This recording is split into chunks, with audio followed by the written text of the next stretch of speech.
Hello बच्चों, आज हम लोग क्लास 8th का साइंस का एक चैप्टर करेंगे जिसका नाम है कोल एंड पेट्रोलियम। ये चैप्टर 3 है, कोल एंड पेट्रोलियम। देखिए, पिछली साल हम लोगों ने पढ़ रखा है क्लास 7th में कि नेचुरल रिसोर्स और मैन मेड रिसोर्स कौन कौन से होते हैं।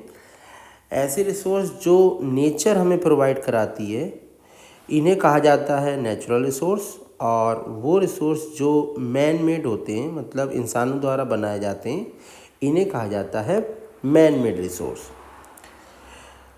We use various materials for our basic needs, यानी हम अपने बेसिक नीड्स के लिए कई तरह के मटेरियल्स का इस्तेमाल करते हैं। Some of them are found in nature and some have been made by human efforts, यानी कुछ नेचर द्वारा हमें मिलते हैं और कुछ ह्यूमन एफर्ट्स के द्वारा हमें मिलते हैं। अब ये एक एक्टिविटी है, activity 3.1, make a list of various materials, जिसमें हमें अलग अलग मटेरियल्स की लिस्ट तैयार करनी है जो नेचुरल हो और मैन मेड हो। तो देखिए, नेचुरल में आते हैं सबसे पहले हमारा कोई भी नाम लिख सकते हैं। हमने एयर लिख लिया, मान लीजिए नेचुरल रिसोर्स में हम नाम लिखते हैं वाटर। वाटर एक नेचुरल रिसोर्स है। सनलाइट, सनलाइट एक नेचुरल रिसोर्स है। मैन मेड में हम टेबल लिख सकते हैं, कंप्यूटर लिख सकते हैं, टैबलेट लिख सकते हैं, पेन लिख सकते हैं। ठीक है, तो इस तरीके से हम नेचुरल और मैन मेड रिसोर्स को लिख सकते हैं। आगे आते हैं, does this list include air water soil, क्या इस लिस्ट में एयर वाटर और सॉइल और मिनरल्स हैं? तो यस, ये हमारे नेचुरल रिसोर्स में आते हैं। मिनरल्स भी हम लिख सकते हैं नेचुरल रिसोर्स में। All these are obtained from nature, ये सभी नेचर से मिलते हैं, इसलिए हम इनको नेचुरल रिसोर्स कहते हैं। अब ये बूझो एक क्वेश्चन पूछ रहा है, can we use all of our natural resources forever, क्या हम अपने नेचुरल रिसोर्सेज को हमेशा के लिए इस्तेमाल कर सकते हैं? तो देखिए आगे, can air water and soil be exhausted by human activities, क्या एयर वाटर और सॉइल एग्जॉस्ट हो सकती हैं ह्यूमन एक्टिविटीज़ के द्वारा? तो इसका आंसर है यस, ये जो रिसोर्सेज है एयर वाटर और सॉइल ये एग्जॉस्ट हो सकती हैं। You have already studied about water in class 7th, यानी वाटर के बारे में हमने क्लास 7th में पढ़ चुका है। Is water a limited resource, क्या वाटर एक लिमिटेड रिसोर्स है? तो इसका आंसर है यस, वाटर एक लिमिटेड रिसोर्स है। In the light of availability of resource various resources in nature, natural resources can be broadly classified into two kinds, यानी natural resources को दो तरीके से क्लासिफाई किया जा सकता है। पहला इनएग्जॉस्टिबल नेचुरल रिसोर्स और दूसरा एग्जॉस्टिबल नेचुरल रिसोर्स।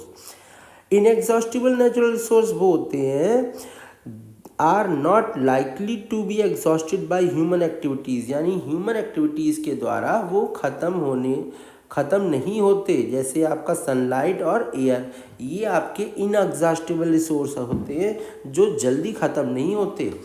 नेक्स्ट है हमारा exhaustible natural resource, these amounts of these resource in nature is limited, यानी नेचर में इन रिसोर्स की अमाउंट लिमिटेड है। They can be exhausted by human activities, यानी ह्यूमन एक्टिविटीज़ के द्वारा ये एग्जॉस्ट हो सकते हैं, मतलब ख़त्म हो सकते हैं। Next, example of these resource, इनसे रिसोर्स के एग्जाम्पल हैं आपके फॉरेस्ट, वाइल्ड लाइफ, मिनरल्स, कोल, पेट्रोलियम, नेचुरल गैस एट्सेट्रा। ठीक है, अब एक एक्टिविटी आ रही है हमारी 3.2, take some container, fill them with popcorn, peanut, roasted gram, यानी कोई एक कंटेनर लेंगे और उसमें हम लोग पॉपकॉर्न भर देंगे। पॉपकॉर्न ले लें या पीनट ले लें या रोस्टेड ग्राम, चने, कुछ भी ले सकते हैं हम। ठीक है, मान लीजिए ये हमने एक कंटेनर लिया। Divide students into group of 7 each, यानी कि एक क्लास के स्टूडेंट्स को 7 स्टूडेंट्स के ग्रुप में डिवाइड कीजिए। Further divide each group into 3 सब ग्रुप्स, और हर ग्रुप को सब ग्रुप में डिवाइड करेंगे कंटेनिंग 1, 2 एंड 4 स्टूडेंट्स। यानी एक ग्रुप में आपके एक स्टूडेंट होगा, फिर अगले ग्रुप में 2 स्टूडेंट होंगे, फिर अगले स्टूडेंट में 4 स्टूडेंट होंगे अगले ग्रुप में। लेबल दम एज फर्स्ट, ये आपका फर्स्ट ग्रुप है। इसी तरीके से आपका एक सेकेंड ग्रुप बनेगा, ठीक है। एक स्टूडेंट, 2 स्टूडेंट और 1, 2, 3, 4 स्टूडेंट, ग्रुप 1, ग्रुप 2। इसी तरीके से आप नेक्स्ट ग्रुप बनाएंगे, ठीक है। These sub groups represent the consumer, ये सब ग्रुप जो हैं ये रिप्रेजेंट कर रहे हैं हमारे कंज्यूमर को। As population is growing, second and third generation have larger number of population, यानी जैसे जैसे पॉपुलेशन ग्रो होती जाती है सेकेंड और थर्ड जनरेशन में ज़्यादा से ज़्यादा लोग कंज्यूमर होते हैं। Put 1 full container for each group on table, यानी एक कंटेनर एक ग्रुप के लिए, दूसरा कंटेनर दूसरे ग्रुप के लिए दे दीजिए। Ask consumer of first generation from each group to consume eatable from the container of their group, यानी अब कंज्यूमर से कहिए कि वो अपने जनरेशन के लोगों को ये ईटेबल्स, जितनी भी खाने वाली चीज़ें हैं उन्हें खाएं। Now ask the second generation, अब सेकेंड जनरेशन से कहिए वो कंज्यूम करेंगे। इस तरीके से चलता रहेगा। The ask student to observe carefully the availability of eatable in each container, यानी स्टूडेंट से कहिए कि वो ऑब्जर्व करें कि जो अवेलेबिलिटी है ईटेबल्स की, यानी खाने वाले जो ये आपके पॉपकॉर्न और पीनट्स में से जो भी आपने लिया है, इनकी अवेलेबिलिटी ये हर ग्रुप को पर्याप्त हो पा रहा है या नहीं हो पा रहा है, ये देखें। If something is left in the container, ask third generation from each group of consume it, यानी जैसा बचता चाहे उसको, जब लास्ट में बचे तो थर्ड जनरेशन से कहिए अब वो कंज्यूम करें।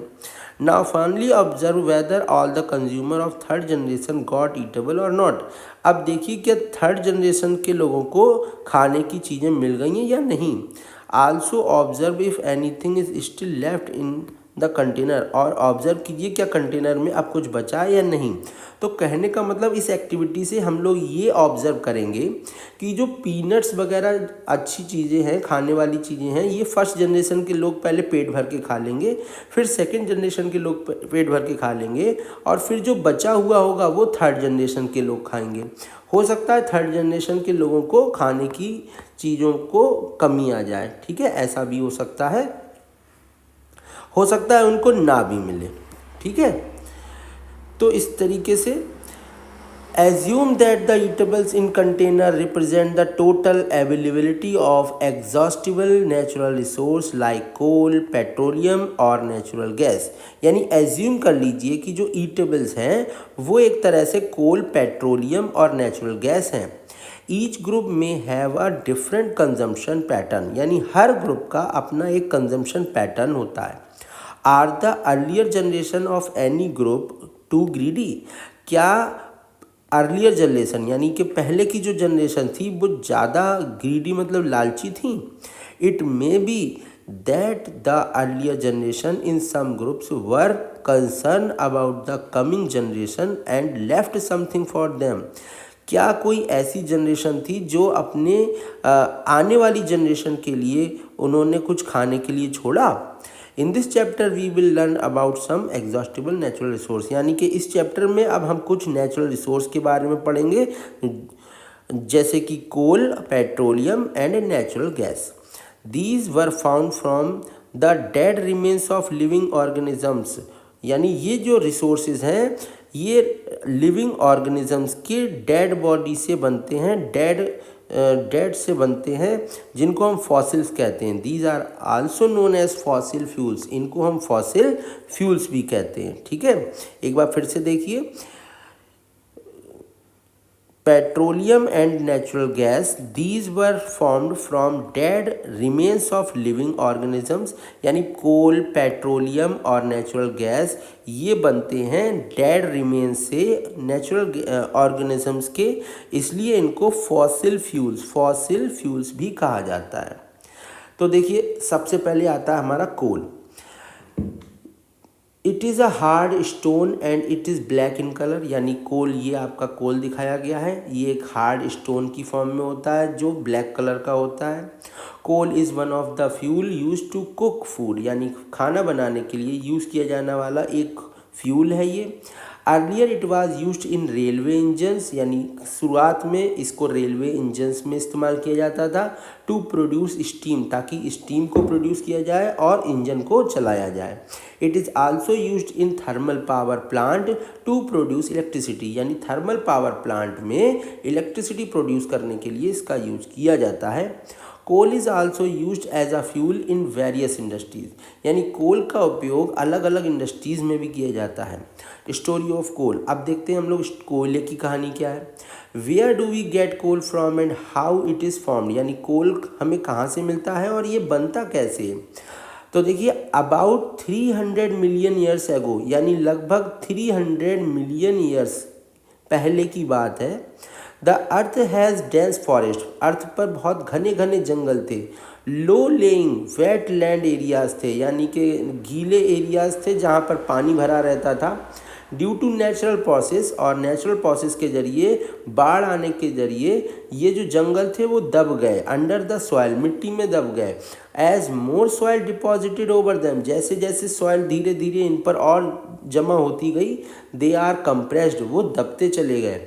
The temperature also rose as they sank, temperature और बढ़ता चला गया जैसे जैसे ये पेड़ जो थे गहराई में जाने लगे। Under high pressure and high temperature dead plants got slowly covered with to coal, यानी कि हाई प्रेशर और हाई टेम्परेचर की वजह से जो डेड प्लांट्स थे ये धीरे धीरे कोयले में बदल गए। As coal contain mainly carbon, यानी कोयले में मेनली कार्बन पाया जाता है। The slow process of conversion of dead vegetation into coal is called carbonization. इस वर्ड को याद रखिएगा कि कार्बोनाइजेशन क्या है। Coal contains mainly carbon.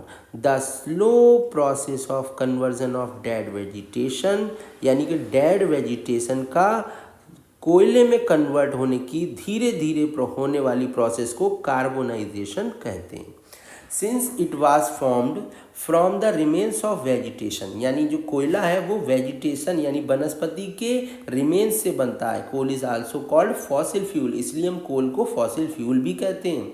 A coal mine is shown in figure, यानी इस फिगर में हमको एक कोल माइन दिखाई गई है जहाँ पर कोयले की खुदाई करी जाती है, कोयला निकाला जाता है। ठीक है, अब देखते हैं आगे।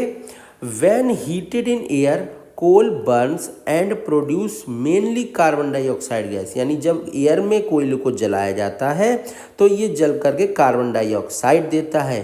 कोल इज प्रोड्यूस्ड इन इंडस्ट्री, कोयले को इंडस्ट्री में प्रोसेस्ड करके यूजफुल प्रोडक्ट बनाए जाते हैं, जैसे कोल तार एंड कोल गैस। कोक क्या है? Coke it is a tough porous and black substance, यानी ये टफ होता है, दानेदार होता है और ब्लैक कलर का होता है। ठीक है, it is almost pure form of carbon, यानी कार्बन की सबसे प्योर फॉर्म होती है। Coke is used in manufacture of steel, steel बनाने में और कई सारे मेटल्स के एक्सट्रैक्शन में कोक का इस्तेमाल किया जाता है। नेक्स्ट है कोल तार।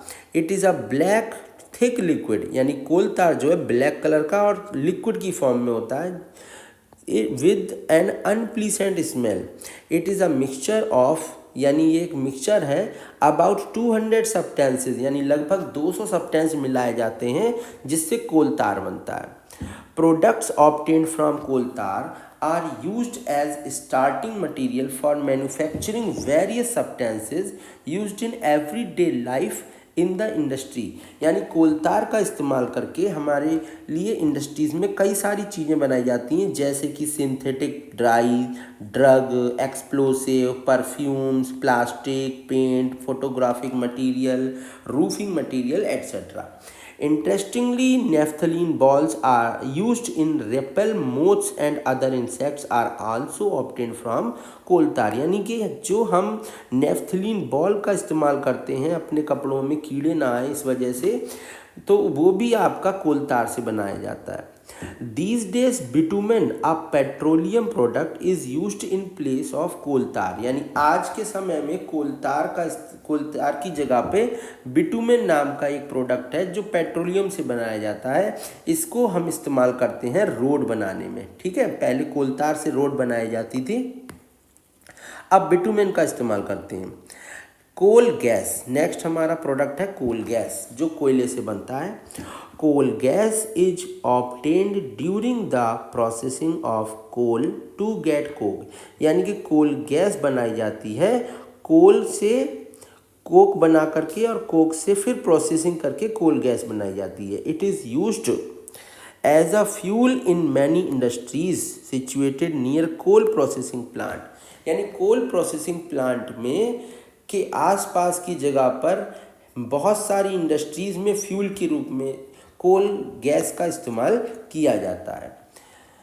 कोल gas was used for street lightning, यानी लंदन में 1810 में स्ट्रीट लाइटिंग में गलियों में लाइटनिंग करने के लिए कोल गैस का इस्तेमाल किया जाता था। 1820 में न्यूयॉर्क में इसका इस्तेमाल हुआ। Nowadays it is used as a source of heat rather than light, यानी आज के समय में कोल गैस का इस्तेमाल हीट की जगह हीट के रूप में होता है, लाइट के रूप में नहीं होता है। नेक्स्ट हमारा टॉपिक है पेट्रोलियम। तो देखिए, we know that petroleum is used as a fuel in light automobiles such as motorcycle, scooter, car, heavy motor vehicles like truck, tractor run on diesel, petrol and diesels are obtained from natural resource called petroleum, यानी कि petrol जिससे हमारी light motorcycles चलती हैं, scooter चलते हैं, कारें चलती हैं, हैवी मोटर व्हीकल्स जैसे कि ट्रक, ट्रैक्टर, ये डीजल से चलते हैं। पेट्रोल और डीजल जो कि नेचुरल रिसोर्स है, इसे हम पेट्रोलियम बोलते हैं। द वर्ड पेट्रोलियम वर्ड जो है ये दो वर्ड से मिलकर बना है। पेट्रा मीन्स होता है रॉक और ओलियम मीन्स होता है oil. As it is mined, क्योंकि इसको चट्टानों से निकाला जाता है अर्थ से, इसलिए इसको हम रॉक ऑयल भी कहते हैं। Do you know how petroleum is formed, कैसे पेट्रोलियम बना आप जानते हैं? देखते हैं। Petroleum was formed from organisms living in the sea, यानी कि जो समुद्र के अंदर रहने वाले ऑर्गेनिजम्स हैं इनके द्वारा पेट्रोलियम बनाया गया। As these organisms died their bodies settled at the bottom, यानी जैसे जैसे ये ऑर्गेनिज्म मर गए ये धीरे धीरे सेटल हो गए, समुद्र में बैठ गए। And got covered with layers of sand and clay, और धीरे धीरे ये सैंड और क्ले की लेयर से कवर होते चले गए। Over millions of years absence of air, high temperature and high pressure, यानी एयर के एब्सेंस में हाई टेम्परेचर और हाई प्रेशर की वजह से ये ट्रांसफ़र हो गए डेड ऑर्गेनिजम्स जो कि पेट्रोलियम और नेचुरल गैस में कन्वर्ट हो गए। ठीक है, लुक एट फिगर 3.14। तो देखिए 3.14 फिगर को देखते हैं हम लोग। ये हमारा जो है गैस डिपॉजिट्स का एक डायग्राम बनाया है। ये अंदर की चट्टानें हैं और इनके बीच ये गैप है। इन गैप में ये देखिए लिखा है यहाँ पर वाटर, यानी यहाँ पर वाटर है और धीरे धीरे यहाँ पर इनके ऊपर ऑयल आ जाता है।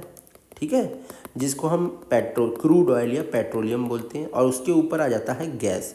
तो हम एक वेल लगा करके इससे हम गैस ले लेते हैं और एक दूसरा लगा करके इससे हम ऑयल निकाल लेते हैं।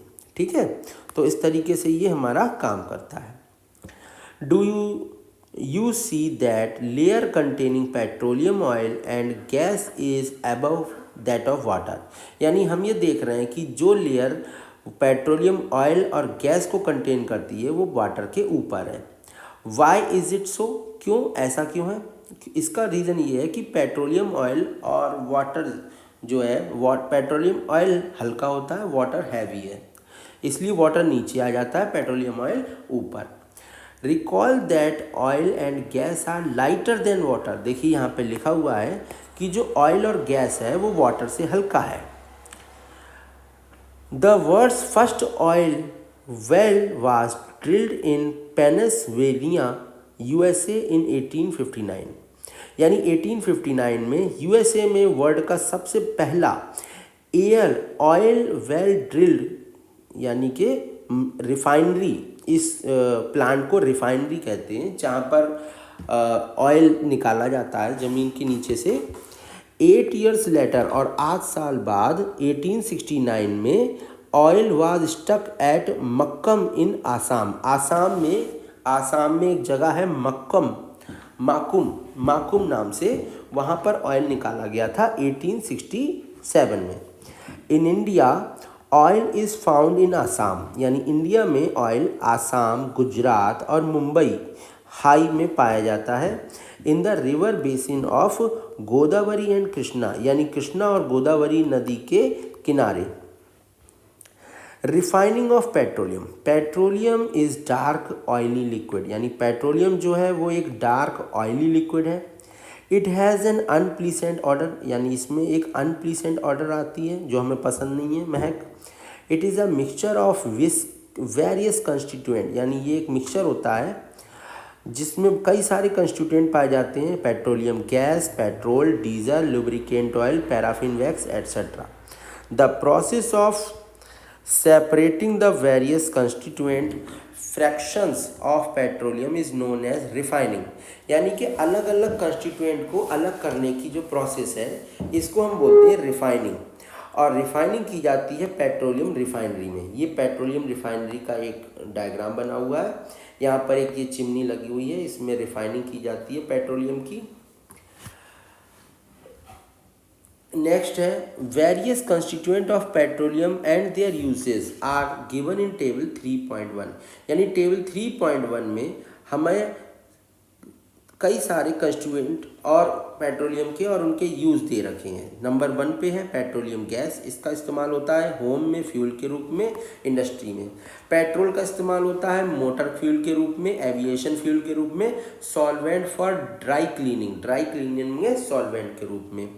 इसके बाद है केरोसिन। इसका इस्तेमाल होता है स्टोव में फ्यूल के लिए, लैंप में और जेट एयरक्राफ्ट में। डीजल का इस्तेमाल होता है हैवी मोटर व्हीकल्स में और इलेक्ट्रिक जनरेटर में। लुब्रिकेंट ऑयल का इस्तेमाल होता है लुब्रिकेशन के लिए। पैराफिन वैक्स का इस्तेमाल होता है ऑइंटमेंट्स, कैंडल और वैसलीन बनाने के लिए। बिटुमिन का इस्तेमाल होता है रोड सरफेसिंग के लिए और पेंट बनाने के लिए। ठीक है, चलिए आते हैं natural gas. Natural gas is a very important fossil fuel. यानी नेचुरल गैस एक बहुत ही इम्पॉर्टेंट फॉसिल फ्यूल है क्योंकि ये आसानी से ट्रांसपोर्ट की जाती है पाइप के ज़रिए। नेचुरल गैस को स्टोर किया जाता है हाई प्रेशर के साथ और कंप्रेस करके, जिसको सीएनजी कहा जाता है। सीएनजी का इस्तेमाल होता है पावर जनरेशन में। It is now being used as a fuel for transport vehicles because it is less polluting. It is clear fuel, यानी कि क्लीनर फ्यूल होने के कारण, लेस पॉल्यूटिंग होने के कारण इसका इस्तेमाल व्हीकल्स में किया जाता है। The great advantage of CNG is that it can be used directly for burning in Holmes. यानी सीएनजी का सबसे अच्छा इस्तेमाल ये है कि इसका इस्तेमाल डायरेक्टली होम्स यानी मकानों में किया जाता है, घरों में किया जाता है और फैक्ट्रीज़ में किया जाता है। Where it can be supplied through pipe, जहाँ इसको हम पाइप के ज़रिए सप्लाई कर सकते हैं। Such a network of pipeline exist in Vadodara Gujarat. यानी इस तरह का एक पाइपलाइन का बनाई गई है वडोदरा में, गुजरात में। सम पार्ट्स ऑफ दिल्ली के कुछ पार्ट्स में और अलग अलग जगह पे देश के बनाए गए हैं। Natural gas is also used as a starting material for manufacturing number of chemicals and fertilisers. यानी नेचुरल गैस का इस्तेमाल फर्टिलाइज़र और कई सारे केमिकल बनाने के लिए भी किया जाता है। India has vast reserve of natural gas. यानी इंडिया के पास नेचुरल गैस का बड़ा भंडार है। In our country natural gas has been found in Tripura, Rajasthan, Maharashtra and in the Krishna Godavari delta. यानी भारत में, हमारे देश में नेचुरल गैस पाई जाती है त्रिपुरा में, राजस्थान में, महाराष्ट्र में और कृष्णा गोदावरी डेल्टा के आसपास। आगे देखते हैं some natural resources are limited. यानी कुछ नेचुरल रिसोर्स जो है वो लिमिटेड है। You have studied in the beginning of this chapter that some natural resources are exhaustible, यानी हमने इस चैप्टर की स्टार्टिंग में देख रखा है कि कुछ नेचुरल रिसोर्स हैं जो एग्जॉस्टिबल है, यानी ह्यूमन एक्टिविटीज़ के द्वारा ये ख़त्म हो सकते हैं, जैसे कि फॉसिल फ्यूल्स, फॉरेस्ट और minerals. You know that coal and petroleum are fossil fuels, यानी हम जानते हैं कि कोल और पेट्रोलियम फॉसिल फ्यूल्स हैं। It is required the dead organism millions of years to get converted into these fuel, यानी इन फ्यूल्स के बनने में मिलियंस ऑफ ईयर्स लगे हैं, क्योंकि एनिमल्स और ऑर्गेनिजम्स कई सारे और लाखों ऑर्गेनिजम्स जो हैं मिलियंस ऑफ ईयर तक दबे रहे, तब उनके कन्वर्ट होने से फॉसिल फ्यूल बने। On the other hand the known reserve of these will last only a few hundred of years, यानी कि कुछ ही सालों तक, फ्यू हंड्रेड ईयर्स तक केवल हम इनका इस्तेमाल कर सकते हैं। Moreover burning of these fuel is major cause of air pollution, यानी कि इन फ्यूल्स के जलाने से एयर पॉल्यूशन का मेन कॉज होता है air pollution. Their use is also linked to global warming, यानी इनके यूज से ग्लोबल वार्मिंग का भी खतरा रहता है। It is therefore necessary that we use these fuels only when absolutely necessary, यानी कि हमें ध्यान रखना चाहिए कि इन फ्यूल्स का इस्तेमाल केवल ज़रूरत पड़ने पर ही करें। This will result in better environment, इससे हमारा एनवायरनमेंट अच्छा होगा, रिस्क कम होगा, ग्लोबल वार्मिंग नहीं होगी और लॉन्गर पीरियड ऑफ टाइम के लिए हमें रिसोर्स अवेलेबल रहेंगे। In India the petroleum conservation research association, यानी भारत में एक एसोसिएशन बनाई गई है जिसका नाम है petroleum conservation research association, advise people to save petrol diesel while driving, यानी ये एडवाइस देता है लोगों को कि ड्राइविंग के समय पर पेट्रोल और डीजल को सेव करें। तो इसके लिए क्या क्या करना होगा हमको देखें। Drive at constant and moderate speed, यानी स्पीड हम कांस्टेंट रखेंगे और मॉडरेट रखेंगे, जैसा हो जितना भी हो सके। Switch off engine at traffic lights, यानी ट्रैफिक लाइट्स पर इंजन को स्विच ऑफ कर देंगे। इंश्योर करेक्ट टायर प्रेशर, यानी टायर प्रेशर ठीक रखेंगे, करेक्ट रखेंगे। Ensure regular maintenance of the vehicle, यानी व्हीकल्स का रेगुलर मेंटेनेंस करवाएंगे, तो इससे हमारा पेट्रोल डीजल जो है वो कंजर्व होगा। तो आज हमने बच्चों देखा क्लास 8 का चैप्टर